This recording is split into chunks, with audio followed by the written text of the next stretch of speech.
श्यामला के नाम और आप सब जिस समय से संस्थान की स्थापना करके आगे बढ़ाया है, मैं आप सबको चाहता हूँ कि यहाँ जो टीचर विद्यार्थी जो भी सब रहते हैं, मेरा तो एक छोटा सा शब्द है कि देखो, सत्य का दूसरा नाम है सनातन धर्म। सनातन धर्म का नाम ही सत्य है, और जो अखंड है तो कभी खंडित नहीं होता, उसी को तो सनातन धर्म है। और आज सत्य आत्मा ये 7 चीज आपको बताता हूँ, उसको हमेशा याद रखो।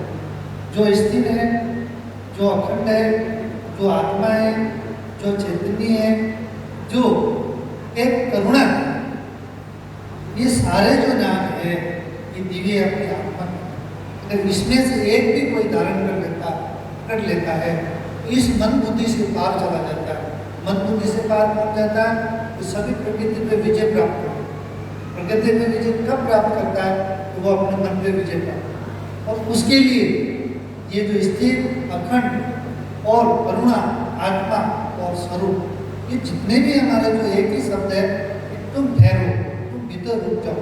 और आदमी भीतर एकाग्र तब होता है वो रुकता है। पवन को वश करने से मन वश में होता है, और मन वश होने से आदमी स्थिर होता है। जब आदमी स्थिर होगा तभी तो भीतर रूपांतर होगा।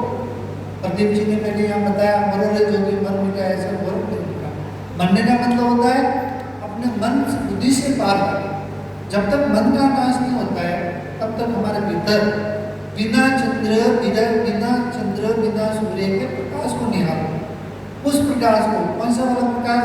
जब तुम रात को सोते हो और तुम्हें सपना आता है और सपने में तुम किसी चीज को, दृश्य को देख रहे होते हो, उस समय में तुम्हारे आँख कान मुँह सब बेहोश पड़े हुए होते हो, लेकिन फिर भी बिना आँख के तुम उस सपने में किसी दृश्य को देख रहे होते हो। ये 10% मन तुम्हारा जागृत है, 90% अचेतन मन तुम्हारे रिजर्व में पड़ा।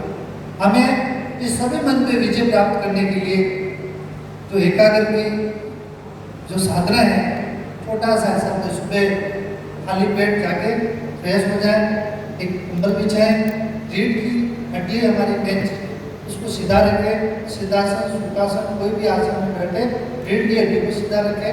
ये पहला स्टेप। दूसरा स्टेप, जितना तुम शांत हो सकते हो, जितना शांत हो सकते हो उतने तुम शांत, क्योंकि शांत होने से तुम्हारी श्वास धीमे चलेगी। एक तो प्राणायाम करके योग के द्वारा उसमें श्वास को लेना छोड़ना होता है। एक अब जब ध्यान के लिए किसी वस्तु की, शब्द की, ज्ञान की जरूरत नहीं होती। ओमकार, सोमकार, निजर, निराकार, महाकार, अजरकार, वज्रकार, अरेकार, लेकिन जब हम उस शब्द को पकड़ते हैं जहाँ कोई शेंदू, कोई चपटी की जरूरत नहीं, उसको कहते हैं अजपा। तो तुम जितने तुम शांत होते रहोगे उतनी सांस तुम्हारी धीमी चलेगी। जितनी देखो 12 मिनट श्वास बोलते हैं कि 10 मिनट तक तुम्हारी श्वास अंदर जाए, 20 मिनट तक श्वास अंदर रुके और 15 मिनट तक श्वास बाहर निकले, इसको कहते हैं 12 मिनट श्वास। और बात करते हुए 16 मिनट, भोजन करते हुए 18 मिनट, और 108 जब श्वास हमारी बाहर जाती है तो हम मृत्यु को प्राप्त करते हैं। इस सांस को 1 मिनट तक जो सांस ले जाता है वो मौत को प्राप्त होता है, मुक्ति को प्राप्त होता है।